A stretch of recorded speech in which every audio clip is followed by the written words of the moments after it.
How's it going, guys? We are back with another video, and this time is another one about the Netherlands. It's Rotterdam, or car-free travel in Rotterdam. Another one by the channel, Not Just Bikes. So go ahead and check their channel out. Let me switch my screen over here.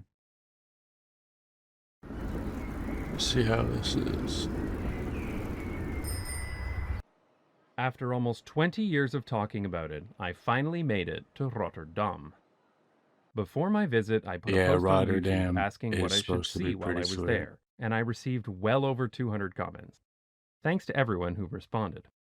And surprisingly, for YouTube, there were only 3 stupid ones. There was so much to cover that I've split this into 2 videos. The other one is about the architecture, car-centric history, and post-war planning of Rotte. The architecture is crazy, guys. If you have not seen the cube houses, you should probably check them out, like, for sure. It's pretty sweet. But this video is about every other way of traveling, because there are a lot of ways to get around the city without a car. I took several forms of transit in Rotterdam, but I did not ride a bike. I mean, it's right there in the name of the channel. Of course, the bicycle infrastructure... I got it. It's not just bikes. So yeah. His channel is focused on not just bikes because they're known for a lot of bikes. Is pretty great by international standards, but it does lag a little bit behind some of the other cities in the Netherlands. Bicycle parking at major stations is provided and seems adequate, but I suspect that some of these will need upgrading in the near future. That's a lot of bikes. Especially this one at Rotterdam Central. What? So it's like a parking garage, like what we would have like in the United States, but like for bikes. That's crazy. I've never seen anything like that before. Still, there are plenty of totally separated bicycle paths, and cycling here seems pretty comfortable. If urban planners are looking for inspiration on how to integrate cycling into a car-friendly city, I personally think it would be better for them to look at Rotterdam rather than Copenhagen. But in the end, modern city, I'm a bit of a fair weather cyclist. I mean, not literally, as I cycle in this weather, but what I mean is that I prefer not to cycle if public transit is convenient, and in Rotterdam, public transit is great. The metro network is clean, modern, and efficient. Frequencies are such that you don't need to look at a schedule, you just show up and take the next train. As far as I'm concerned, that's the real measure of a quality public transit So they just always there? Because if you have to look up a schedule when you travel, your transit system has already failed you. America, right there. That's the problem. You'll be waiting around at a bus stop or a train station or whatever for like an hour or 2. You know what I mean? The reach of the Rotterdam metro is remarkable too. You can take the metro all the way to Den Haag Centraal. We also took a ride on the latest metro line extension, which now brings metro trains out to the Hoek van Holland, 30 kilometers from the center, where you can catch ferries to the industrial ports as well as to England. This metro line is a repurposed heavy rail. Wow, I know the Netherlands is flat, but that is flat.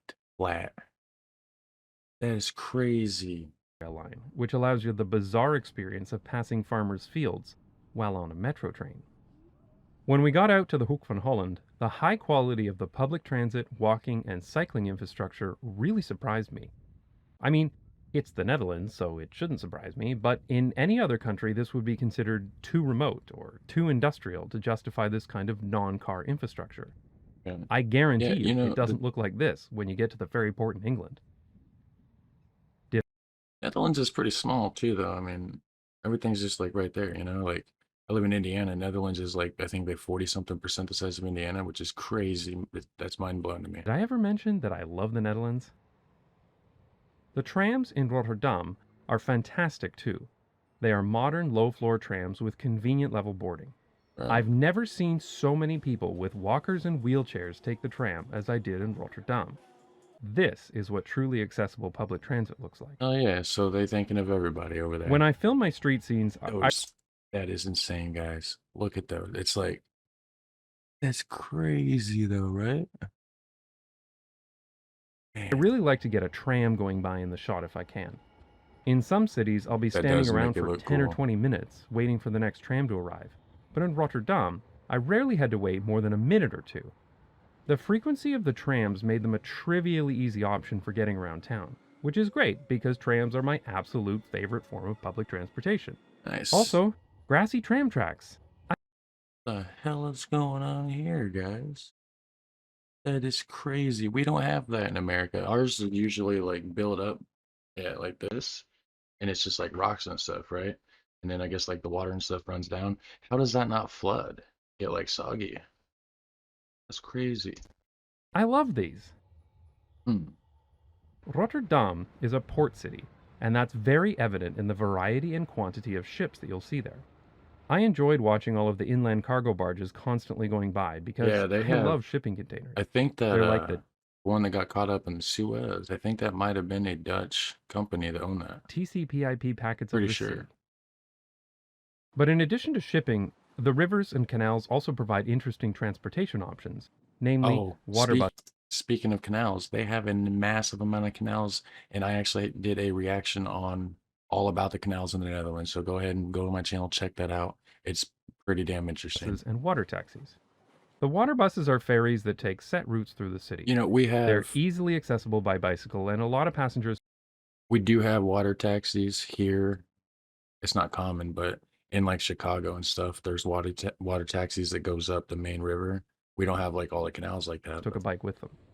You pay your fare using the OV chip card that works on public transportation throughout the Netherlands, which is really convenient. We wanted to nice. ride the water bus, but didn't really have any particular destination in mind, so we went to ʻrεtərdæm because who doesn't like Windmills, 18th man. century windmills? Yeah.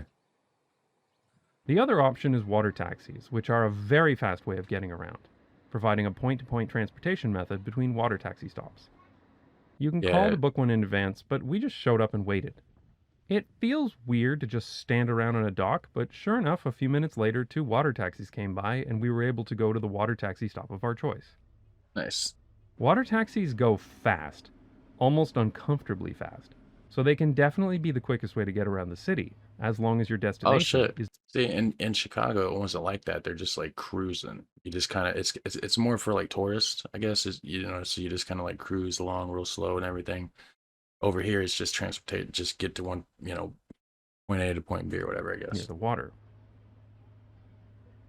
And finally, the last way we got around was. Look, wow, look at the building on the top right. Like the architecture's just crazy there. I want to go, like, that's what one thing I like about cities and stuff is just seeing like the actual architecture and stuff like that. That's mind blowing. By driving. But I'll talk about that in my next video. I'll also talk about the pedestrianized areas and That's one of the upcoming crazy. street improvements. So 20 years later, was Rotterdam worth the wait? Yeah, I think so. I was really impressed by the variety of public transit options, and things seem to be genuinely improving when it comes to walking and cycling too. I was pleasantly surprised, given its reputation as a city designed for the car. Unfortunately, there was still so much I didn't get a chance to see, so I will definitely be back someday. I wish I could go. I'd like to take this opportunity to thank my supporters on Patreon. Well, there you guys have it. That was another wonderful episode by the channel, Not Just Bikes. So if you enjoy their stuff, go check their channel out, give them a subscribe. Until then, I will see you in the next episode.